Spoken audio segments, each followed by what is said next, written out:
Things might get weird. Yeah. Welcome to our life. I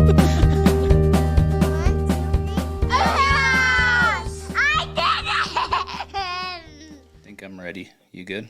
Yep.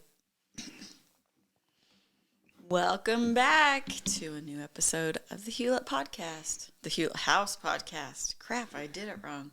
Redo. This is why you have to do it. Just kidding. Don't. Leave it.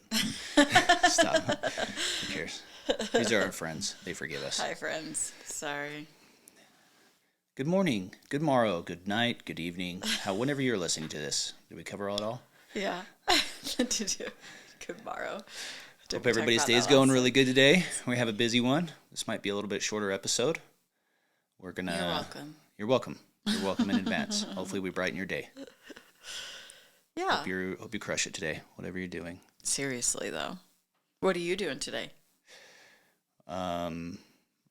Really trying to do nothing. So, just kidding. We have our parade home today. I'm gonna go sit up there for a couple hours, make sure everything's set up right.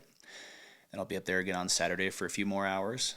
And yeah, it's a really cool house in Mapleton. By the time this comes out, the parade will have already started. But come by and see us. I think it goes through like June 24th, whatever that weekend Saturday is. It's from like Saturday. Tuesday through Saturday noon to 9 p.m. Yeah. So anyway, go see Hayden. Come say hi to us. I'll be there. Green Tech, I think it's house number 5. Yep, Green Tech Construction. Cool home. It's some people call it like a California modern. It's like a desert modern home. They did an awesome job. Shout out to Crystal Hintz, the designer for the home that worked with our clients. She's freaking awesome if you ever need one. Yeah, she's killer. Really awesome. Plus, she's fun. She's fun and she's cool and she's down to earth and she's like gets it. Yeah, she's really great. So, Kurt, man, you crushed it. Great job. Looks so awesome. Shout out to Green Tech Construction. He had an energy efficiency test done on the home. I'm actually curious to see what happens. But Did they do the second round, you said, or no? They haven't yet. So they come and do like what's called a blower door test. They test how many air exchanges per hour the home gets. He builds homes really tight to the point that he has to like make sure fans are on in the bathrooms. They run at like 30% and make sure you have enough oxygen and everything in the home. Yeah. But they're super energy efficient. They're awesome. You can always crack a window too or whatever. But right. The utility bills are usually really amazing because of the way he does it. And this guy that came and did the blower door test said it's the best. It's like the tightest house he's seen in 25 years. It was so tight that he wants to come back and retest it. Really? To make sure that he didn't screw it up. So I know still it's going to be really good, but I'm curious to see if it's close to what he comes in at again. Yeah. When is he supposed to come do that again? I think Saturday morning. Oh, cool. So anyway. Crazy. Pretty That's cool. That's awesome. Yeah, I can't wait to... I mean, we went and helped do a couple things there, but I want to see it all done. Yeah, it looks really good. So fantastic. Excuse me. But yeah, really cool. Really cool house. I love the parade. I was telling somebody, I'm like, I feel like last year, nothing under $1 million, like I wouldn't go see anything under $1 million. Right. Which normally before it was like, oh, we did? Yeah. Oh, sorry. Anyway. It's like $1 million bucks right now to build like a... Is it like 4,000 or 5,000 square foot home? You're with an unfinished basement, you're probably looking at like $200 a square foot on like having nice finishes on what you...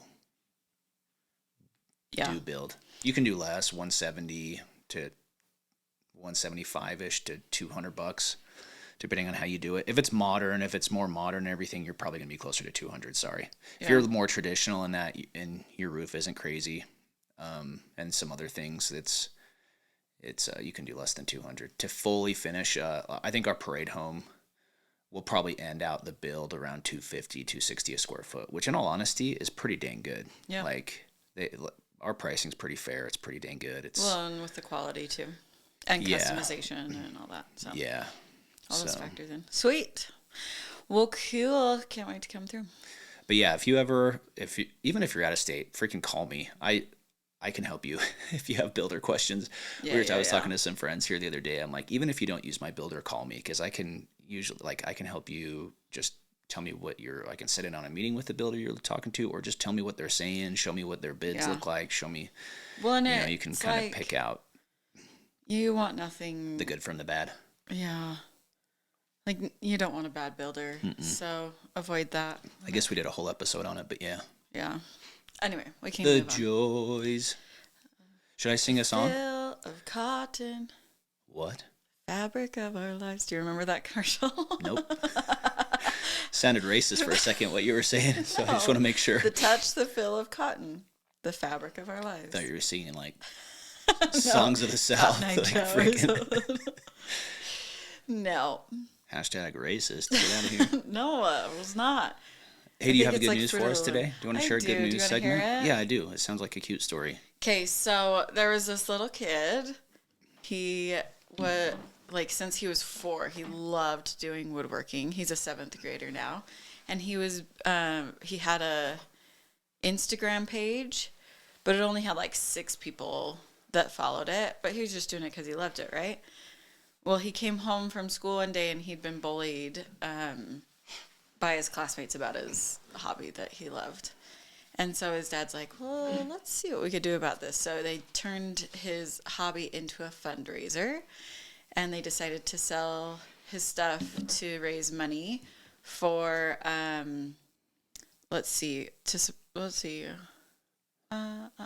donated to children in Ukraine. So once they did that and all was said and done, he ended up having 234,000 people following his page and over $330,000 donated to children in Ukraine. How cute is that? That's way cute. It's like taking this little thing that he loved, and he was getting teased for it, and then being like, okay, well, let's do some good with this. And then what? Look at me now. He blew up. Look at me now, coach. Donating money and... That's so cute. Yeah. Anyway, what a stud. Yeah, thanks for sharing. Good job, Dad. Yeah. Helping him work that one through. Use your talents for good. It's been popping up a lot lately on my feed. Yeah? Yeah, I've seen Jordan Peterson talking about it. And it's like that whole... I subscribe to his like weekly newsletter, and I think he talked about that in a recent newsletter that he did, but it's even in the Bible, like, don't hide your talents, use them. I think there's something to that, you know? Yeah. Jordan Peterson kind of talks about, like, if we're, like, don't be scared to, like, share. Be, like, it takes a little bit of, like, being vulnerable to grow ourselves, right? For sure. But then if everybody gave their all, this world would be a better place. Yeah. You know? And if society's not, we're all just individual people, but as a whole. Well, and sharing it in the sense of, like, a service, even, quote unquote, to others, like giving of yourself to and giving your talents and working and helping other people like he was doing, right? Yeah. Like that helps the whole community. That's not just, I don't know, sometimes like me, I'm like, oh yeah, I'll do this for me. Like, prime example, I made bread yesterday, and it was so good, by the way. It was so good. Bread is like my favorite. I know, so thing, bad. Maddie and I tried out a couple new things to fluff it up, and anyway, let's just throw it out there. My kids need to raise money for all the activities that they want to do coming up. Kudos to you. And so I was like, let's see what we can do. So we've been playing around with it, like selling bread or salsa or whatever. Anyway, so we were trying out a few things. Anyway, and I made it, and I was asking my mom for tips on how to do certain things. And so I posted it on our family group thread, and my brother's like, oh, I'm glad I wasn't the only one with a hankering to make bread today. And then he talked about how he wasn't saying it to, like, toot his own horn or anything, but he was talking about how he's going to, like, he needs to get rid of some bread or some of his flour he's had for a while. So he's just going to make, like, a loaf a week or whatever. And he's like, and then make the neighbors happy maybe or something. And I'm like, I'm a loser. You're trying to sell it to your neighbors and he's giving it away. Yeah. I'm like, oh yeah, maybe we should do some of that too. No, you are teaching your kids to go raise money by working hard. Yeah, like I know. This is my wife. This is why I love my wife. Okay, her parents were saying, hey, we want to help with the kids. And she said, well, I want my kids to earn it. Like, don't just give them money for their stuff. Like, let them come do chores. And that is awesome. Well, we have a long way to go in life of figuring things out. Don't think we have it figured out, but that's a shout out to you. I think that's great. You know? Thanks. So we're trying. Yeah, kids should feel the struggle a little bit. Well, Good and that's for the 'em. whole point. Like, I can just pay for it, but when you want to do all this stuff, at some point you got to start working for it too, you know? Yeah. And yeah, they're going to work hard doing the activities, but anyway. Yeah. I remember we had to pay, my activity was a quarter of what they're paying, but I still had to pay like half of it because it was a significant amount, especially back then. Because we like tour and stuff too, right? So we'd have to pay half. We'd figure out how to pay half, and my parents would pay the other half.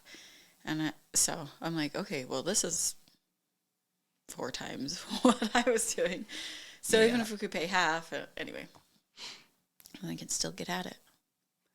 And Good. right now, like starter jobs are paying a good chunk of money. Yeah, like double what I ever got paid Oh, yeah. at their age. Of what Of course, I got paid inflation and blah, blah, blah, but still, in it's still college. really good money, I feel like. Yeah. So, Yeah. anyway. $15 an hour is not out of the reach of possibilities for them. No, there's a kid that was like 13. I don't know if this is legal, but he's like 13, maybe 14. Anyway, he was working at a little joint down the road and making $13 an hour Seriously? for his like first real job. I'm like, okay. I wonder if they can get in trouble for that. I Since they're maybe. desperate, That's I why think I'm it's not it's a good time to be a teenager, probably. Yeah. Yeah. You could go make a lot more money. All those So. jobs that adults aren't wanting to do or Right. doesn't make sense for them to do, or something that kids can go do it and make bank. Yeah. Start charging rent here in the next few months. Yeah. Well, the That's point great. is that Well, she has freaking- this like huge bill for her activities, and then she also would like a car, which I would like her to have a car too, because with all the things she's doing, it'd be nice that she could just drive herself or her and Jack or whatever, you know, Yeah. to the places. Yeah. So like that would be nice. So how can we work together to have it all? So we're trying here. We'll figure it out. Get a job, Jeb. pull weeds, make hamburguesas. Whatever it takes, man. Yep. Well, good. Anyway. Well, I loved our episode with the Gregorys, by the way.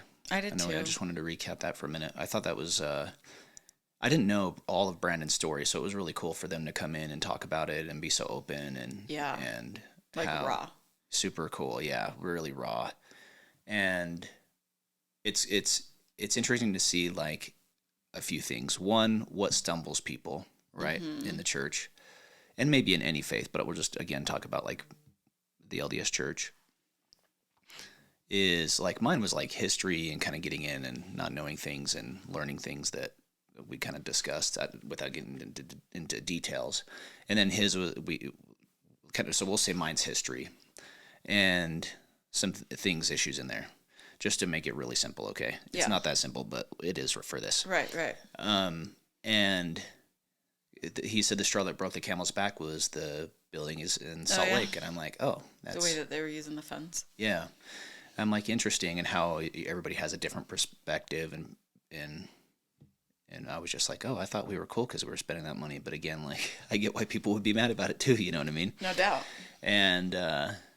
And hearing like he even just brought it up. We've talked about this, but the stages of grief that you go through. That's why both sides need grace. Like he was quick. He wanted to make sure everybody understood that his relationship with his parents and family is good now, but like it's tough early on, and then you're going through the stages of grief, and then you have a family member maybe being like, well, I wish you had like told me you were gay, or I wish that you if you tell anybody in the family about what bothers you with it, then we're going to disown you basically. And like those are real conversations that happen. And so it was like the perfect.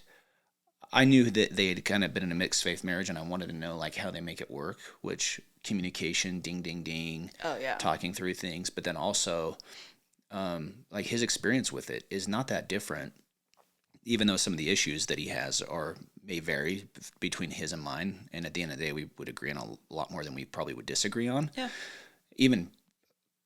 Anyway, but it was just cool to kind of hear like, hey, we all kind of traveled the same road. There's people that have been here before. whichever side you're on, it doesn't matter. Like, just try to be understanding and know at the end of the day, that just because their faith changed, they're still the same person. They still want to be good and do good and they're still who they are at the core. Faith changed.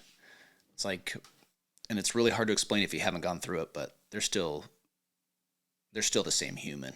It's just there's this whole grieving process that goes with it, and when people aren't understanding, it makes it twice as hard. And he even brought up like suicide, which I was like, number one, thanks for bringing that up, because he's not alone in that. Other people have definitely felt that, and have ended their lives. Well, and I think it is kind of similar to like coming out, but he did make a good point. He's like, not that like coming out gay is like a bad thing, right? Like I don't think, but he made the point. He's like, but at least like that's a double whammy, because then my family's gone because he's married. Yeah. And the belief is gone. And so he's like, that's like, I feel like, like, I don't, you know what I mean? He's like, it's not like it was bad, but it was like, this is, in my situation, this would have been like a 1-2 punch instead of just a one punch. And they're both really hard situations coming from the religion that they were brought up in. Well, at least if you were maybe but like, I don't want to feel like I'm attacking anybody on either side. I just want to be careful, I guess, how I'm saying this, because I think her reaction was totally normal, to be honest, which is sad and hard for everybody. Yeah. But like, she deserves as much grace as anybody, and maybe in some people's minds, like, hey, if you're gay, at least that's something maybe they feel like you can't control, like that's how you feel deep down inside. So, and the church doesn't allow for that, so that's your excuse to get out, other than you just like lost your faith. Maybe because that's not a easier. Choice. It's like you're choosing this, and maybe I'm just throwing that out there. It's maybe some of the logic that might go through some people, and I'm sure that has gone through some people's heads. In fact, I know a gay person, a friend of mine, that kind of used that card to get out, but then studied the historical stuff too, and kind of worked his way out also. And it's interesting just because, everybody has their own struggles, and whether it's those things or, whatever else, I don't know, name it, but pick one. Yeah. And I think it all comes down to like mentally, like him going through this. You think about, I just had Happy Pride Month, everybody. Are you saying that, or you? I'm saying that. Oh, Happy Pride Month. It's my freaking birthday month. Back off, gay people. No. All right, no, chill out. You can have a day. I get one day to celebrate my birthday. You get a day. Chill out. No, I'm saying that because I was listening, or I saw a post of another family member who has a gay son, and she'd written, or it had said something to the effect of like, mentally. They struggle, just like he was struggling mentally and suicidal because of the church stuff and like what it means to leave this. That's the same way that some of these gay people feel. Totally. They're just it's devastating, yeah. And especially religious gay people, it's a double whammy for them too, right? And so the suicide has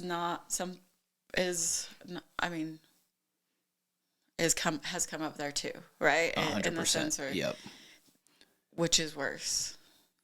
And I'm telling you, the suicide's worse. We want you here. Totally. However you are. Yeah, and I think most people see it that way. Yeah. I hope. Yeah. I haven't lost that much hope in humanity. I think we all have our challenges, and so I think I've just been able to. And boy, again, I'm not perfect, but I've kind of just stepped back and been like, man, we all have our shit. Yeah. At the end of the day, we all have our shit. We do. And whether you're freaking gay and your parents don't accept you and you're struggling with that, or you struggle with freaking OCD, or you struggle with, depression, anxiety. Anything, social anxiety stuff, anything, like, we all have our own struggles. And just because we have different struggles doesn't mean I can't step back and just, like, Christ said, don't judge. And I think that's, to me, I'm still learning, but like, to me, that's if I don't understand it, I think I mentioned this before in the podcast. If I don't understand it, all I can do is love you and just be a listening ear and try to comfort. That's the goal that I have, and not to be like, oh, well, if you think that, I have to cast you out of my life. Yeah. And maybe we disagree on a lot of stuff and it doesn't make sense for us to hang out, but it's going to be a lot more than just like, oh, you struggle with something, so F off. You know what I mean? Yeah, but it's not our job to understand fully anybody either. For sure. Right? And so, but our job is to love. Yeah. That's what we've been asked to do. Well, I think love. So I think that that's perfect example of how to navigate. Oh, we don't fully understand, but we can still I can be a listening ear. I can give you a hug. We've talked. I think that was the whole purpose of this podcast is say, hey, we're freaking screwed up. If you're screwed up, listen, and we'll hang out here together, and you can come on if you want and tell us your story. Just because we all have our struggles, I think we have to remember too. We all have talents, just like we talked about early on, and we all have gifts that and I've talked about how like my favorite people are like my little island of misfit toys that I feel like I can relate with that have had similar struggles as me. And some of my most favorite ones are the ones that had the biggest struggles and found their way out of it. And they have real deep perspective in certain parts of life that can really help and bless lives of others. Because they've lived. Totally. They've experienced it. They know. It's like when you sit there and you're like, oh, I believe these things. If X plus Y is Z, whatever, I believe that these line up. Yeah. But no, I've like lived that these things line up or don't line totally. up. Or, right? And one of the most Christ-like people I ever knew was my mom's dad, my grandpa Don. Yeah. Was totally awesome. And he lived like a pretty, as far as I know, he was just like good his whole life. And he was like one of my biggest heroes. So I'm not saying you have to go screw up and be a total screw up for you to have a life perspective, but he was really good, especially with me, of just like being non-judgmental. I had experiences where he could have easily just like gotten after me, and he just like showed compassion, love, support, always. Yeah.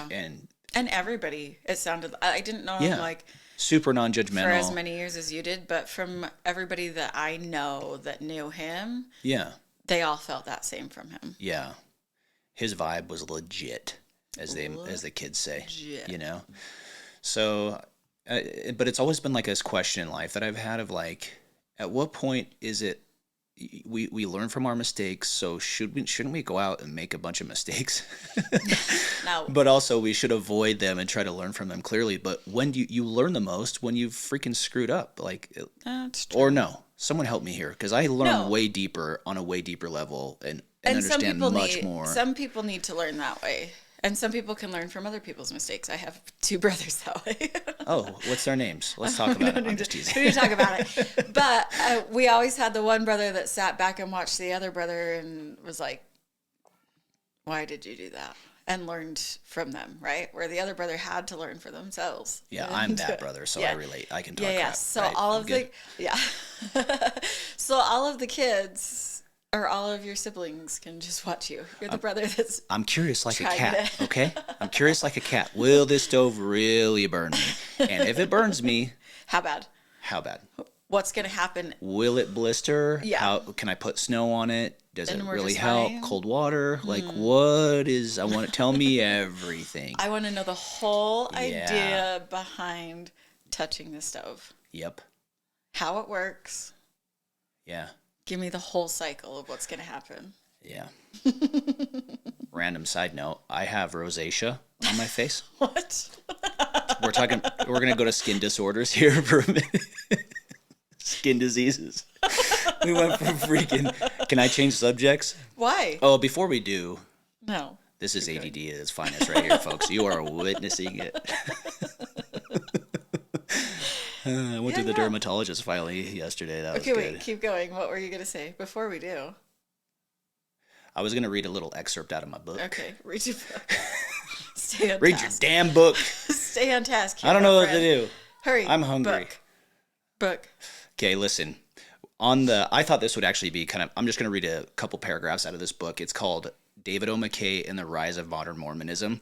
I mentioned, I asked Brandon in the last podcast, he was saying in his Houston mission there was some families with the last name Prince, and I if you remember, I brought up, are they related to Gregory Prince? Yeah. And this book, I haven't read the whole thing, but it's really awesome. There's some disturbing stuff on things, but he's a believing member. He co-authored it with his last name's Wright, but Wright's aunt was David O. McKay's like personal secretary for years and years and years, if I remember right. And she kept like really good notes, kept journals, things about him, and I think was going to do a book. And then she got, after David O. McKay passed, she just got too old and handed it off to her nephew. And he and Gregory Prince put this book together. And there's some like really wild details about things. If you like, even as a believing member, like you're just curious about like the history, how things work. You want to see kind of the nitty gritty of what might happen, like in these meetings with the apostles and the prophet and everything. It really gets into some of the details of like, it talks about some of the issues when Bruce R. McConkie released Mormon doctrine. There was some conflict in there, which I didn't know about. But anyway, there was sometimes we strive to be perfect and we know we can't be. I loved Brandon's thoughts on being imperfect and how there really is beauty in that. Mm-hmm. And that's so true. I see that like every day. Yeah. And this is from basically David O. McKay. So this is him. This is an experience that some people had. I'll try to read quickly and explain quickly, but so it's David O. McKay, because of his optimism, was able to see past things that were stumbling blocks to other church members and even to chuckle as he accepted human foibles. He told his fellow general authorities, "Now, brethren, don't you worry too much. It's good for every dog to have a few fleas." So he would agree with you, Brandon. "Besides," he said, "perfect people would be awfully tiresome to live with. Their stained glass view of things would seem a constant sermon without intermission, a continuous moral snub of superiority to our self-respect." And this is a part I love. It says, "And so he gently chided Apostle John A. Widsoe, whose wife advocated such a rigid interpretation of the word of wisdom as to proscribe chocolate because of the stimulants it contained, saying, 'John, do you want to take all the joy out of life?' But he didn't stop there. At a reception McKay attended, the hostess served rum cake. All the guests hesitated, watching to see what McKay would do. He smacked his lips and began to eat. When one guest expostulated, 'But President McKay, don't you know that is rum cake?' McKay smiled and reminded the guest that the word of wisdom forbade drinking alcohol and not eating it." Isn't that great? So word of wisdom, if you're not Mormon, no coffee, tea, alcohol, drugs, or smoking, tobaccos. Mm-hmm. So Zen dips are fine. Nope. Just kidding. We'll talk about that later. Okay, so this is the last paragraph, little part here. "During intermission at a theatrical presentation, his host offered to get refreshments. His hearing wasn't very good, and I got right down in front of him and I said, 'President McKay, what would you like to drink? All of our cups say Coca-Cola on them because of our arrangement with Coca-Cola bottling, but we have root beer and we have orange and we have 7-Up. What would you like to drink?' And he said," David O. McKay, the prophet at the time, "I don't care what it says on the cup as long as there is a Coke in the cup." McKay's point was simple and refreshing. Don't get hung up on the letter of the law to the point where you squeeze all the spirit out of life. So there's a good message. I love that. I do too. I think that we talked to the kids about that last night. We actually did a little family night, believe it or not, on a Wednesday night. Yeah, we do it when we can. Yep. And this may be just one thing to add in there that like we've talked about still wanting to do some sort of family night, and whether it's this is kind of a Jordan Peterson influence thing too, not just the churches, like that helps too, but like just like I think you and me need to spend an hour or two a week of dating and talking, but I also think that our family needs that. No doubt. I feel like we're really bad at talking at dinner. I feel like everybody eats so fast and just wants to do whatever. That I admire the Gregorys for like talking about one bad thing in their day and then the several good things. I would love to get to that. I just don't know if we can handle it at the moment the way our kids are, or me. Just seems like dinner time's a little hectic, but I think it's good to sit down and just have like, hey, let's sit down for just however long you can, 5, 20, 30 minutes, an hour, and have a discussion. And it was kind of fun last night just to talk. We read this and talked about, hey, gave us some examples of times it might be good to follow the letter of the law and when it might be good to follow the spirit of the law, and follow your intuition and follow the spirit and follow what you're feeling, promptings, whatever. Yeah. So anyway. Awesome. Thanks for sharing that. That's fun. Kind of fun, right? Mm-hmm. Fun to see that there are people, Yeah. And he's just like, settle down. Yeah. Enjoy life. I think in there they mention, it's been a little bit since I've read it, but I'm pretty sure it was in here too. It mentioned that they're like, hey, we're guys trying to do the best we can too, and Jesus was the only perfect one. Yeah. No doubt. Anyway. Did you want to talk about your rosacea, or are you good? Sure. Is this a good time for it? No, I finally went to the dermatologist yesterday. Mostly men don't usually get rosacea. Apparently it's a women. You just got a lot of estrogen disease. In there. Probably. And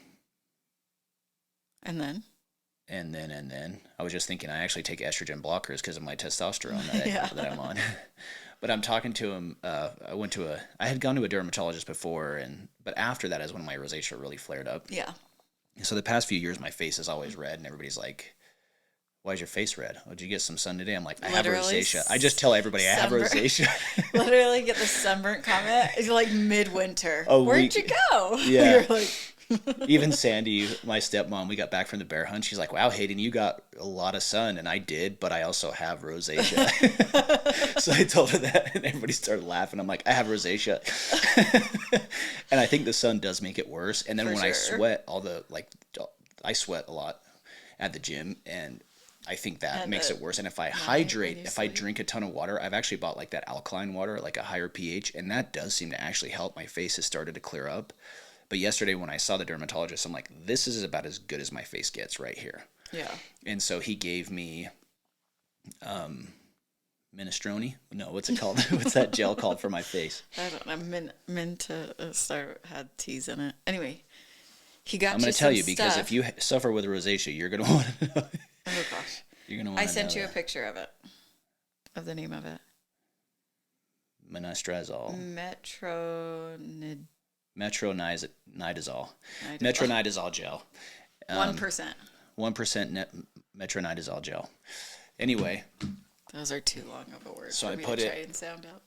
I put it on. We'll see how it goes. See if my face starts to clear up more. It looks good. But apparently there's like no cure for it. This gel helps a lot. Stay tuned. I'll give you my reviews on it. But I've talked to other people that have used it and they said it's been really awesome.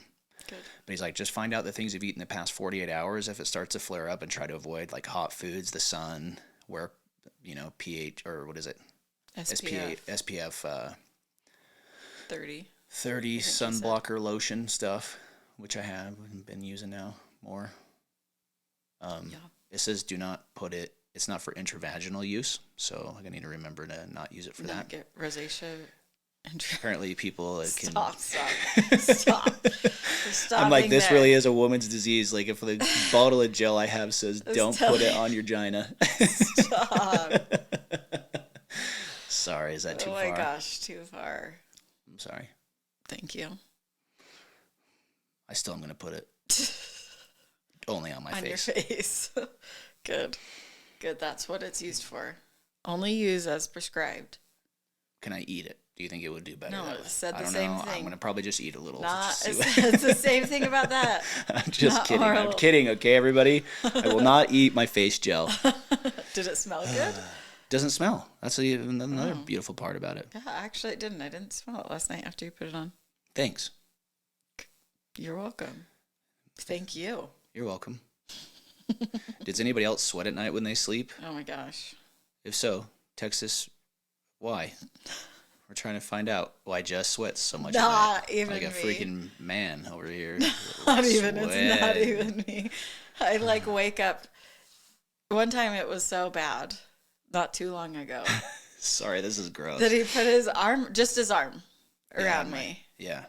I woke up and my side was sopping wet all through all the layers. Yeah, that's true. That was like the worst night that might be one of the a top 3 sweat night for me. Yeah. Just your arm. Let's just emphasize arm only sweat. That's all. That only came just from your forearm. Freaking nuts. Hopefully I'm not dying or anything. Don't go dying on me. Could be worse things. I don't know. No wonder why I need to hydrate. I sweat everything out at night. No doubt. Maybe. What? I was gonna say wipe down your face after your sweat sesh. I do. But that's why I stopped. Pretty much because I'm like, you shower literally with 2-3 I even exfoliate with these bristle pads you got me. Exfoliating. Exfoliate my face. What else? Don't put that on your face. The sponge? Yeah. I use the soft side. Don't do that. I'm gonna. Please don't. I have these peppermint oils you got from your Just Ingredients people. Yeah. By the way, Just Ingredients, send us some free product, damn it. No. Spent thousands of dollars on your stuff this year. It's good stuff. Taking the credit card from you. Whatever. I don't spend that much. I just paid it off this week again. Thank you. We didn't have a discussion. Look at your purchases compared to mine and where my purchases are from and your purchases mine are from. Are necessary. Okay? Bear hunt. Business write-off. Write-off. Prove it. Nope. Well, mine are necessary. Food. I actually should go back and fill that bear tag. It was expensive. I did draw it for the deer hunt this year. I'm excited about that. It's like the first time in 4 years or something I finally drew. That's so cool. I wanted to draw it for the elk hunt, but I didn't. Well, I don't know what we're going to do with the deer, so... We're going to eat it? I'm not. We do eat our animals, by the way. He does. My cousin did take some of the meat off of that bear. So people ask me, I lost like followers on Instagram. It was a little disappointing. I'm like, man, we don't just like murder things and drag them down the highway or leave them to rot. Yeah. But I get it. Sensitive times, whatever. But if you eat a cheeseburger, then you're an effing hypocrite. Or any... And I'll fight you. Even if you're a woman, I'll fight you. Don't get too far. Sorry. You're on one. Get it. No, I just, wish everybody understood some people like basketball and some people like shooting guns. I don't know. Yeah. I got a lot of crap from my friends this week. Unpopular opinion, and then we can go. Go. I've come to the realization at 37 years old that I do not like golf. I think it sucks. It's stupid. I'm sorry. But I support my friends in it. I'm like, support you in it. Yeah. I love that for you. Like my sister Allison would say. Love that for you. Speaking of, we need to tell bad date stories because we have some. We're going to do that soon. Also, let us know if you have any you want us to add to it. That'd be awesome. Between this week and next, we will have surpassed 1 year doing this podcast. Even though we took like a 6-month break, we've now just surpassed like 30 episodes. So yeah, way to go. Way to hang in there. Good job, team. Good job. I love you. Should we edit any of this out? I'm leaving it all in. I love you most.